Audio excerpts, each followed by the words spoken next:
Well, welcome to the fun and mentals of real estate. Hopefully, we're going to have some fun today. Yeah. But we might be a little mental too. I can't. Yeah, maybe a little panicky. It might be just Glenn who's mental. I'm not sure. No. So today, the question is: now I'm starting to panic. I got my house up for sale and it hasn't sold. Uh-oh. I didn't get 35 people in there the first weekend. Okay. So I'm starting to panic. But okay. What do we need to do? Introduce ourselves. All right, I'm Angela Dillmon at Keller Williams Realty Chesterfield at the Dillmon Group, and this is my wealth building partner, Glen Calvin, Gill Mortgage here in Chesterfield. All right, so Wait a minute, what are we question. here to do?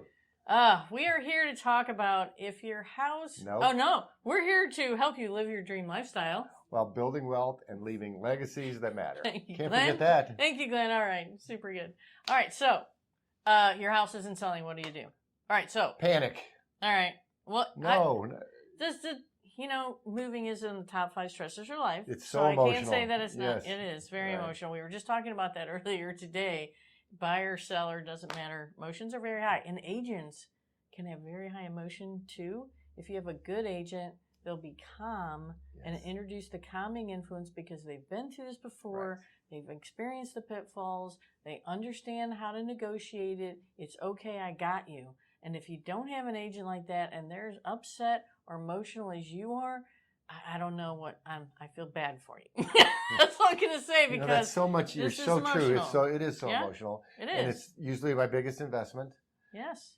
But you and I have had the experience to know it always works out. Yeah. Okay, so here's the deal. If your house isn't selling, first of all, go back and listen to the other episodes on preparing your house for sale. Hopefully, your price did match condition. Hopefully, you've staged. Hopefully, you've got the right colors and you're tripping emotions.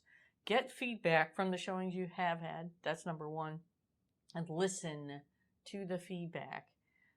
You don't take all of the feedback as 100% because sometimes a house is just not for a buyer. And they'll go, it's too small. Okay, it's too small for you, but, we looked at the comps and we think, I get it, just not for you. And it doesn't always mean I did something wrong. No. It doesn't. All right, so is price reduction your only option?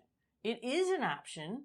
And sometimes we do have to look. If you pick the higher number on the higher end, maybe the price reduction is necessary. Now, this is how we figure it out. One, if you are priced over a $50,000 mark or a $100,000 mark, so let's just say you're at 410. It's like, well, if you want to reach a new buyer pool, you're going to get under 400 and if you reduce it to 405 or 400, the same people who've seen it are seeing it. Because there's people out there, they're searching online. We talked about that. Yeah. And they're show me every house priced $400,000 and under, or $350 to $400. That's right. And so you do have to, pay attention to that. To reach a new buyer pool, you've got to get under the $50,000 or $100,000 mark most of the time. You've got to get into a different price point if you want to reach a new buyer pool. Okay?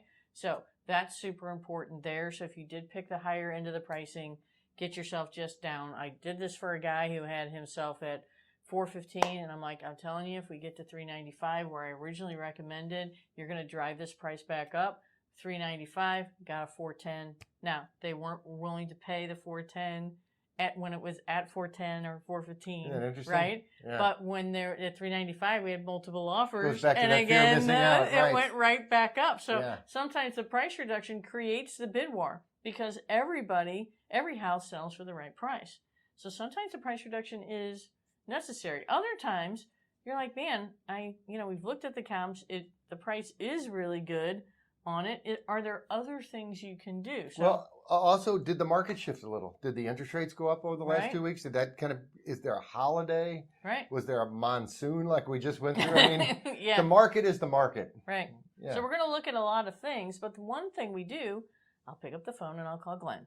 And I'll say, hey, Glenn, we usually do this up front, but if you haven't done this, find out what programs are available in your area. Yeah. So if if you're just like in High Ridge or House Springs, you can be in USDA territory, right? So it's not the city, it's not Baldwin, it's not Fenton, things like that, but a little further out, Pacific, you'd be surprised where some of the lines for USDA. USDA, what is it? It's 100% financing. Great program. And no PMI. No, there is PMI. It's just lower. It's just much lower. It's lower, but there are some income. You can't make too much money to qualify for the program. So what other kind of programs should I be looking at that my house might qualify for? If we get into the city, we've got incentives for first-time home buyers buying in the city. First-time home buyer programs are awesome. We've got the 2-1 buy down, and we got we talked about earlier about maybe paying closing costs. Right. So these are things that the seller can do rather than lowering the price. That's going to increase that buyer pool. Right. So you might have some buyers out there. We've got enough money for our down payment. We don't have enough money for the closing costs. Right. So you could open the buyer pool, and really supply and demand is all about having a big buyer pool, right? So if I have more demand than the supply, I'm going to do well as a seller. And would you say the buyers are more concerned about the price they're going to pay or what their monthly payment is? What their monthly payment is. So when you look at that monthly payment, right, so when we do that, the 2-1 buy down where the seller pays the interest differential for 2 years, gives them a lower rate the first year, slightly higher rate the second year, and then the same rate the third, which is a great option. We're increasing the amount of people and we're right. So simply said, you offer a credit and enough, and the lender figures this out for your price point. We just call Glenn and say, calculate what would it cost to temporarily buy down the interest rate 2%, and for 1 year, 1% for 1 year. It's a great program. And then back up to the original interest rate of the day for the 3 years to 30, and it helps people stair step into the payment, and it makes them more comfortable. So my price, if we do the math, when I do the math, I left my price the same, but rather than dropping it 10, 20,000, I'm offering an incentive of 5,000, 6,000. I'm offering an interest rate that's 2% below today's rate. So there are incentives like that you can offer. So if sometimes you do have flooring that is really outdated, or a kitchen that's really outdated, or whatever, and maybe you have too many projects going on, again, a credit for closing costs can help. It's like, hey, closing costs are how much today? This is in a $400,000 house.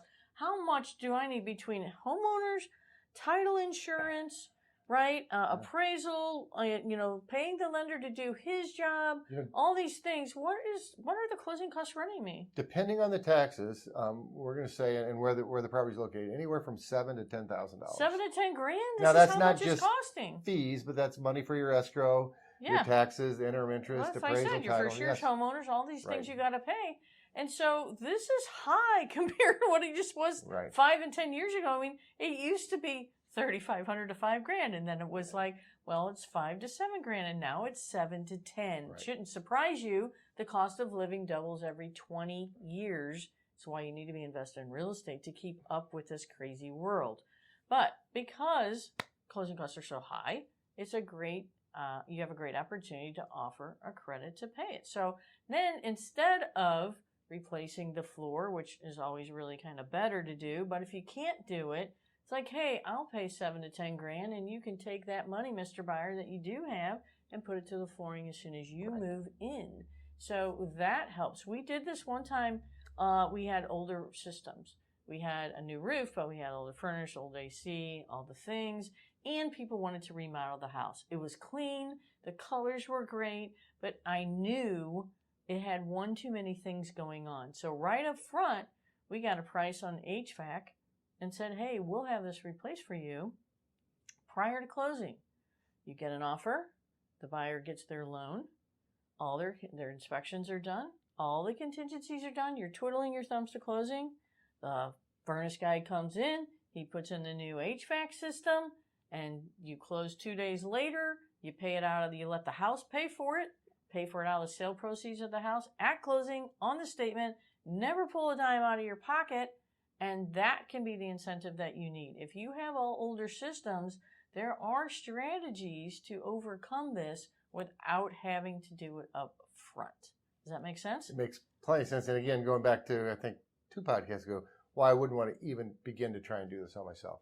Mm-hmm. You need to assemble a team. You need to have people giving you good advice. These are options that most homeowners would never think of. Mm-hmm. It's just not their world. So some of your feedback has been, I need to do this, that, and the other, remodel the kitchen, do the bath, the floorings. Pick one that's in the cost, that's within the cost of closing cost, and say, well, hey, how about if we take the flooring off your plate by doing this? Yes. So then they didn't have to spend the money on closing costs. Now the buyers have that money. They can go in and get the flooring done before they move in. There you go. Yeah. So there's many ways to do this to reposition yourself. There are price reductions that are appropriate, and sometimes these other strategies are appropriate. And I think we're going to have that panic reaction initially, but once you start looking at the options, eventually they all sell. Well, well, they all sell if you do the right things to get there. Right. Yeah. Everything sells for the right price, but overcoming some things that we talked about is really important. But having a realtor that works really closely with a lender we talk every week. We have a team meeting every week. And we understand all the new programs. There's a brand new St. Louis City program that you could get up to $50,000, right? It's amazing, yeah. Right. First time home buyers in the there's city. a lot, and you need to know that needs to be advertised on your house when you have these great incentive programs. In North County, for instance, right? There's a program there that a seller, somebody moving out or moving in, $5,000 grant. $5,000 grant. It needs to be on your listing. Give people a reason to come and see it. Like that, because money talks. Right. And when we talk about too, reiterate that the concern on that buyer is their payment, not as much as what they're paying for That's right. Not as much as how much money they're going to put in. What does that monthly payment look like? Yeah, what's it look like? Yeah, great strategies. All right. Yeah. Super good. Well, thanks for joining us today, and we'll see you next week.